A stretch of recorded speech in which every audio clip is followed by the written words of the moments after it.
God save the king! God save the king!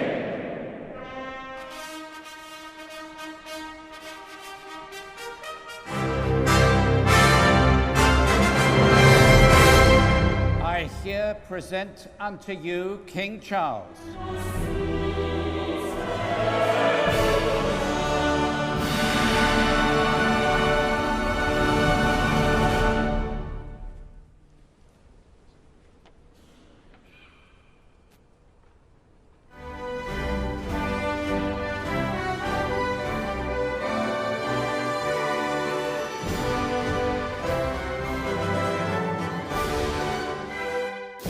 जी हाँ, अभी आपने जो देखा ये आधुनिक कंप्यूटर की दुनिया के लिए एक अद्भुत दृश्य है।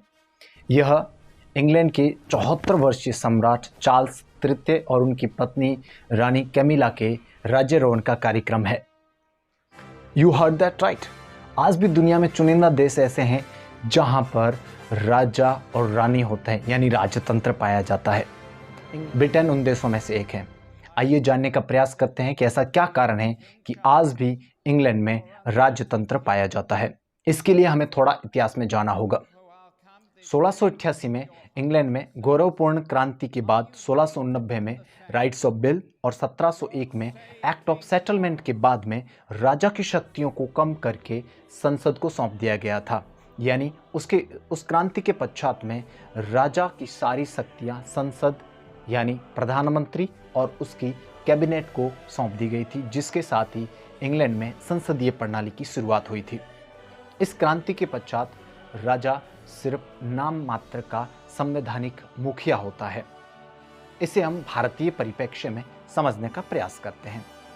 1947 के बाद में भारत ने भी इंग्लैंड की तरह ही संसदीय व्यवस्था को अपनाया था। इस संसदीय व्यवस्था के तहत भारत का राष्ट्रपति संवैधानिक प्रमुख होता है, यानी शासन की सारी शक्तियां राष्ट्रपति के नाम से की जाती है, लेकिन वास्तविक शासन भारत के प्रधानमंत्री और उसकी कैबिनेट के द्वारा चलाया जाता है। राष्ट्रपति नाम मात्र के संवैधानिक प्रमुख होते हैं। भारत के राष्ट्रपति और ब्रिटेन के सम्राट में एक अंतर होता है। भारत का राष्ट्रपति अप्रत्यक्ष रूप से जनता द्वारा चुना जाता है। इस कारण भारत में संवैधानिक गणतंत्र पाया जाता है। वहीं ब्रिटेन का सम्राट वंशानुगत रूप से ये पद ग्रहण करता है। इस कारण वहां पर संवैधानिक राजतंत्र पाया जाता है, यानी ब्रिटेन के अंदर राजा संवैधानिक राज प्रमुख है, परंतु ब्रिटेन के राजा का राज्यारोहण और राज्याभिषेक उसी परंपरा के अनुसार होता है जैसा वास्तविक राजतंत्र के दौरान हुआ करता था। लेकिन उनके पास वो शक्तियां नहीं हैं जो इनके पूर्ववर्ती राजाओं के पास हुआ करती थी।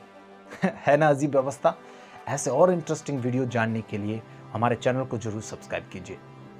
पिछले साल 8 सितंबर 2022 को चार्ल्स थर्ड की माता एलिजाबेथ सेकंड की मृत्यु हो गई थी। एलिजाबेथ सेकंड 1953 से लेकर 2022 तक इंग्लैंड की महारानी थी और अभी उनके पुत्र चार्ल्स तृतीय को 6 मई 2023 को इंग्लैंड का सम्राट नियुक्त किया गया है। चार्ल्स थर्ड को कैंटरबरी के आर्चबिशप जस्टिन वेलबी ने ताज पहनाया। यानी आप ये समझिए जैसे भारत में मंदिर होते हैं वैसे के वैसे ईसाइयों की पूजा के लिए चर्च होते हैं, और चर्च का जो सबसे मुख्य व्यक्ति होता है वही इंग्लैंड के सम्राट को ताज पहनाता है। जिस स्थान पर राज्याभिषेक किया गया है उस स्थान का नाम वेस्टमिंस्टर एबे है। यहाँ पर सबसे पहले 1066 ईस्वी में राजा विलियम का राज्याभिषेक किया गया था। उसके बाद जितने भी ब्रिटेन में शासक होते हैं उन सभी का राज्याभिषेक वेस्टमिंस्टर एबे में किया जाता है।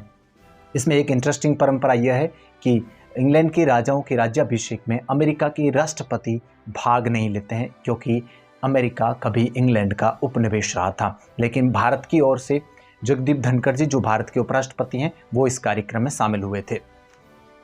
जनरल नॉलेज के लिए आप ये याद रख सकते हैं कि इंग्लैंड के सम्राट का नाम किंग चार्ल्स थर्ड है तथा वहाँ के प्रधानमंत्री का नाम ऋषि सुनक है, जो भारतीय मूल के प्रथम हिंदू प्रधानमंत्री हैं तथा किसी राजा के राज्याभिषेक में भाग लेने वाले भी प्रथम हिंदू प्रधानमंत्री है। कैसी लगी आपको ये ब्रिटेन के संवैधानिक राजतंत्र की कहानी? कमेंट सेक्शन में जरूर बताइए। ऐसे और इंटरेस्टिंग और इन्फॉर्मेटिव वीडियोस के लिए हमारे चैनल को सब्सक्राइब कर लीजिए। Have a great day, see you tomorrow.